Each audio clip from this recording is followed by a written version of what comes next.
So let's rewind a little and see what all concepts we've covered until now.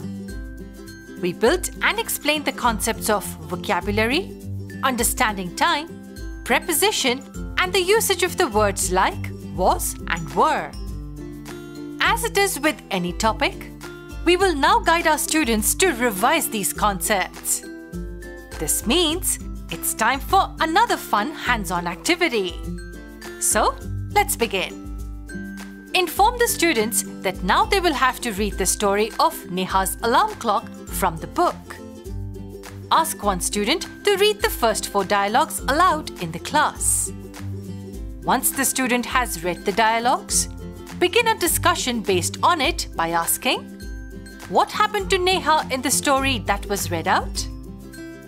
Let the students give their responses.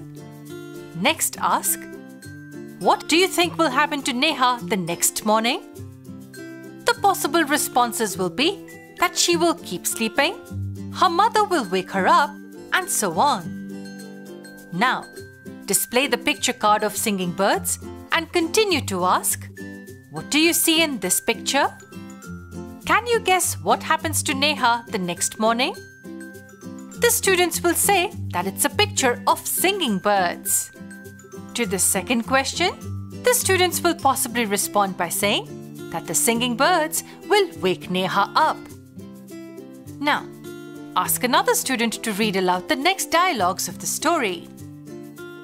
After the student is done reading, ask all the students if they've ever woken up to the sound of birds in the morning.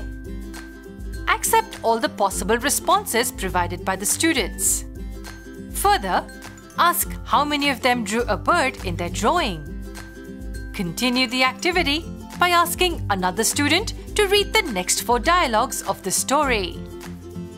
After this, ask the students, what happened to Neha this morning?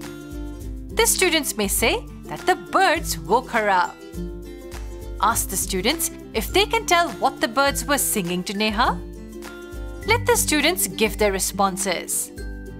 Further ask, can anyone guess what happens the next morning to Neha?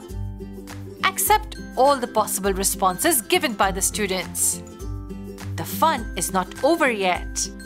We will continue to implement the zero investment innovative idea of concept explanation in the next session to make the students revise the concepts mentioned earlier. To know what we're going to do next, do tune in to the next session.